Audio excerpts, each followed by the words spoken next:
Hello everyone, स्वागत है आप सभी का इस मेरे नए वीडियो में। तो आज की इस वीडियो में कक्षा 10वीं गणित 2024 के क्वेश्चन पेपर का हम हल कराने वाले हैं। जितने भी कक्षा 10वीं के स्टूडेंट हैं बोर्ड एग्जाम 2025 में देने वाले हैं वो वीडियो को अंत तक जरूर देखिएगा। तो आइए स्टूडेंट क्वेश्चन को हल करते हैं। तो आप यहाँ पे देख सकते हैं खंड अ में 20 बहुविकल्पी क्वेश्चन आए थे। इसके पिछले वाले वीडियो में हमने 5 बहुविकल्पी क्वेश्चन को हल करा दिया है। तो इस वाले वीडियो में स्टूडेंट हम क्वेश्चन नंबर 5 से आगे जितने सारे क्वेश्चन होंगे उनको हल करेंगे। तो आप यहाँ पे देख सकते हैं सबसे पहले क्वेश्चन नंबर 6 क्या है। द्विघात समीकरण ax² + bx + c = 0 का विविधकर होगा। हमें स्टूडेंट इसका विविधकर बताना है कि इसका विविधकर क्या होगा। तो आइए इस भी क्वेश्चन को हल करते हैं स्टूडेंट। तो यहाँ पे देख सकते हैं यह क्वेश्चन नंबर 6 है। तो क्वेश्चन नंबर 6 क्या है हमारा, यहाँ पे हमें एक द्विघात समीकरण दिया गया है। क्या दिया गया है, ax² + bx + c = 0। यह द्विघात समीकरण दिया गया है। हमसे इसमें क्या पूछा गया है, हमसे इसमें विविधकर पूछा गया है क्या है। तो स्टूडेंट आप देख सकते हैं यहाँ पे ax² + bx + c = 0 ये हमारा द्विघात समीकरण का व्यापक रूप है, जो कि इसी रूप का हमारा द्विघात समीकरण होता है। तो हमको पता है स्टूडेंट कि इसका विविधकर क्या होता है।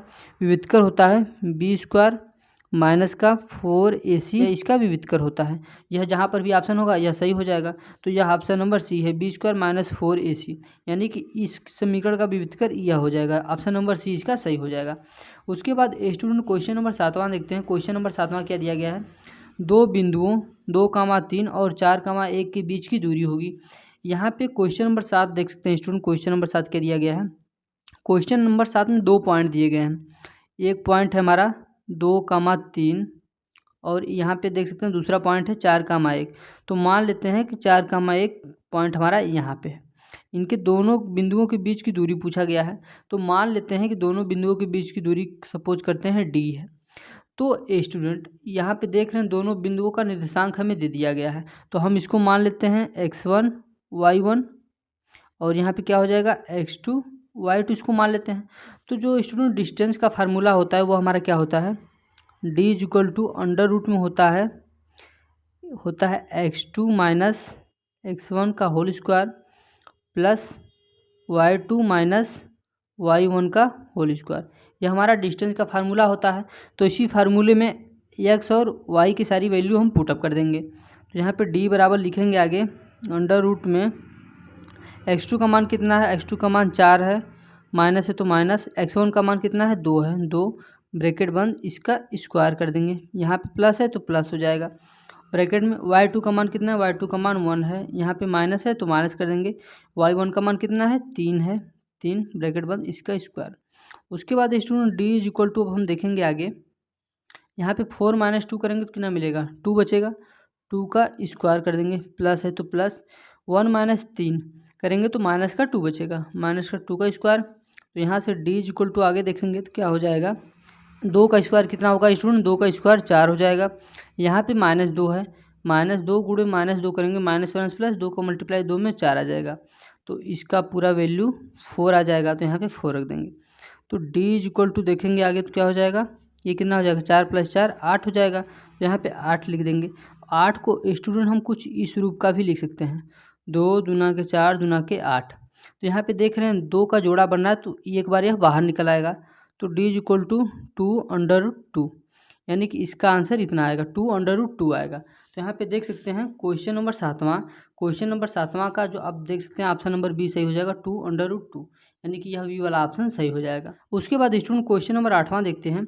यदि द्विघात समीकरण 3x² - 12x + m = 0 के मूल बराबर हैं तो यम का मान होगा। हमें बताना है क्या स्टूडेंट, यदि यह द्विघात समीकरण के मूल बराबर है तो हमें यम का मान पता करना है। तो स्टूडेंट हमने आप सभी को एक कंडीशन बताया हुआ है कि यदि मूल बराबर होते हैं तो क्या कंडीशन होती है। स्टूडेंट हमने आप सभी को एक कंडीशन बताया है कि यदि मूल बराबर होते हैं तो वह कौन सी कंडीशन होती है। स्टूडेंट जब किसी भी द्विघात समीकरण के जो मूल बराबर होंगे तो जो उनका विविधकर होगा वह 0 के बराबर होगा। यानी कि इस क्वेश्चन नंबर 8वें को यदि आप हल करना चाहें तो इस प्रकार से करेंगे। यहाँ पर समीकरण दिया गया है, क्या दिया गया है, 3x² - 12x + m = 0। यह हमें द्विघात समीकरण दिया गया।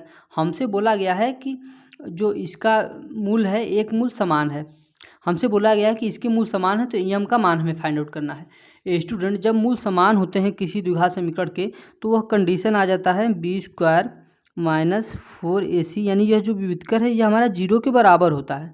यह जब 0 के बराबर होगा तो मूल समान होंगे। तो हमें दे दिया गया है क्वेश्चन में कि इस द्विघात समीकरण के मूल बराबर हैं।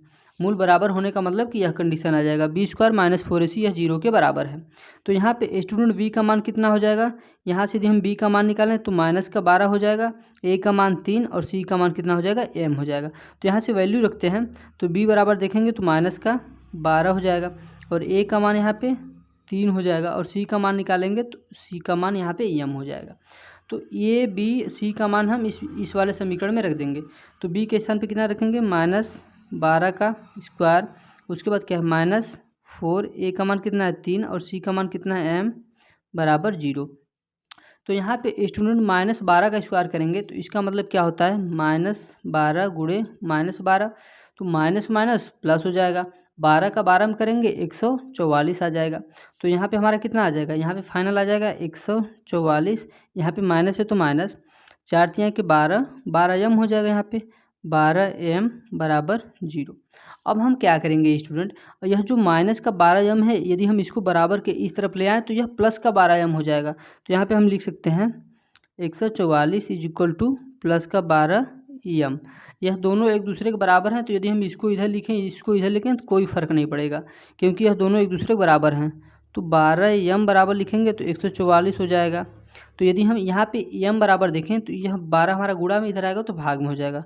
तो m बराबर देखेंगे तो 144/12। तो 12 से काटेंगे स्टूडेंट, 12 बार में यह हमारा 144 कैंसिल हो जाएगा। तो यहाँ से m का मान कितना आ गया 12 आ गया, यानी कि यह 12 ऑप्शन सही हो जाएगा। तो यहाँ पे 12 कहाँ दिया गया है स्टूडेंट, आप देख सकते हैं ऑप्शन नंबर डी इसका सही हो जाएगा, जो कि क्वेश्चन नंबर 8वां है। तो इस प्रकार से इसको हल करना है। अब स्टूडेंट आगे देखते हैं जो कि क्वेश्चन नंबर 9 है। एक समबाहु त्रिभुज ABC की भुजाएं 2a है, उसके प्रत्येक शीर्षलंब की लंबाई होगी। स्टूडेंट आइए इस क्वेश्चन को हल करते हैं। तो यहाँ पे हमें दिया गया एक समबाहु त्रिभुज ABC की भुजाएं 2a है। तो इसका मतलब क्या है स्टूडेंट, यह क्वेश्चन नंबर 9 है। क्वेश्चन नंबर 9 को हम हल करते हैं। एक समबाहु त्रिभुज का यह मतलब होता है स्टूडेंट कि ये इसकी जो यह तीनों भुजाएं हैं, यह तीनों भुजाएं आपस में बराबर हैं, यानी यह भुजा तीनों भुजाएं आपस में बराबर हैं। और यहाँ पे दिया गया है त्रिभुज हमारा क्या है ABC है, ABC यह त्रिभुज हमारा ABC है। इसमें हमें लिखा गया है ABC की भुजाएं 2a है। तो यहाँ पे क्या करेंगे 2a, यह वाली यहाँ से यहाँ तक डिस्टेंस होगा यह वाला, और वही सेम डिस्टेंस यह वाला होगा, कितना होगा 2a होगा, और यही सेम डिस्टेंस यह भी 2a होगा। तो इसमें हमसे पूछा गया है उसके प्रत्येक शीर्षलंब की लंबाई होगी। स्टूडेंट प्रत्येक शीर्षलंब की लंबाई बतानी है। तो शीर्षलंब आप यहाँ से क्या करेंगे, एक लंब डालेंगे इस प्रकार से। तो मान लेते हैं यह हमारा टोटल 2a है, तो यहाँ से लेकर यहाँ तक कितना होगा a होगा, और यह वाला भी पार्ट हमारा a होगा क्योंकि हम बीच में लंब डाल रहे हैं यहाँ पे, और यह वाला पार्ट हमारा टोटल 2a है। तो यह वाला a है और यह वाला 2a है। तो यहाँ पे स्टूडेंट आप देख पा रहे हैं कि यह हमारा लंब हो गया, यह कर्ण हो गया, यह हमारा आधार हो गया। तो यहाँ से अब हम देखेंगे पाइथागोरस इसमें लगाएंगे तो इसमें क्या होगा, तो इसमें यदि हम पाइथागोरस लगाएंगे तो इसमें क्या होगा, कर्ण का स्क्वायर बराबर लंब का स्क्वायर प्लस आधार का स्क्वायर होता है। तो यहाँ पे कर्ण कितना है 2a है, तो 2a का स्क्वायर कर देंगे बराबर लंब कितना है, लंब हमें ज्ञात करना है, लंब नहीं पता है, तो लंब का स्क्वायर प्लस आधार का स्क्वायर। आधार हमारा कितना है a है, तो a का स्क्वायर हो जाएगा यहाँ पे। तो यहाँ पे 2a का स्क्वायर करेंगे तो कितना 2 का स्क्वायर होगा तो 4a का स्क्वायर हो जाएगा, और यह प्लस का a स्क्वायर इधर आएगा तो माइनस का a स्क्वायर हो जाएगा बराबर यहाँ पे लंब का स्क्वायर है। तो यहाँ 4a स्क्वायर में से a स्क्वायर घटेगा तो कितना बचेगा 3a स्क्वायर बचेगा = l स्क्वायर। यदि अब यहाँ से स्टूडेंट यहाँ पे स्क्वायर हटेगा तो यह कर्णीय रूट में मान चला जाएगा। तो यहाँ से स्क्वायर हटा तो l बराबर स्क्वायर हटा तो यह सारा मान कर्णीय में चला जाएगा 3a स्क्वायर। तो यहाँ पे स्टूडेंट अंडर रूट के अंदर जो भी चीज़ें होती हैं 2 बार वह बाहर एक बार बाहर निकल जाती हैं। तो l बराबर एक ही हमारा बाहर निकल जाएगा, अंडर रूट में बचेगा 3। तो यानी कि जो l का मान आएगा, यानी कि जो यह शीर्ष लंब का मान आएगा स्टूडेंट, यह कितना आएगा, यह हमारा आएगा a√3। यहाँ पे a√3 ऑप्शन नंबर सी आप देख सकते हैं, a√3 ऑप्शन नंबर सी सही है। तो स्टूडेंट वीडियो ज़्यादा लंबा हो जाएगा। इस वीडियो में स्टूडेंट क्वेश्चन नंबर 9 तक ही क्वेश्चन को हल करेंगे। इसकी अगली वाली वीडियो में हम आगे क्वेश्चन को सॉल्व करेंगे। सो स्टूडेंट वीडियो अच्छा लगा हो तो वीडियो को लाइक करें, चैनल पर नए हो तो प्लीज़ चैनल को सब्सक्राइब कर दें ताकि मेरे आने वाले सभी वीडियो का नोटिफिकेशन आप सभी को मिलते रहे।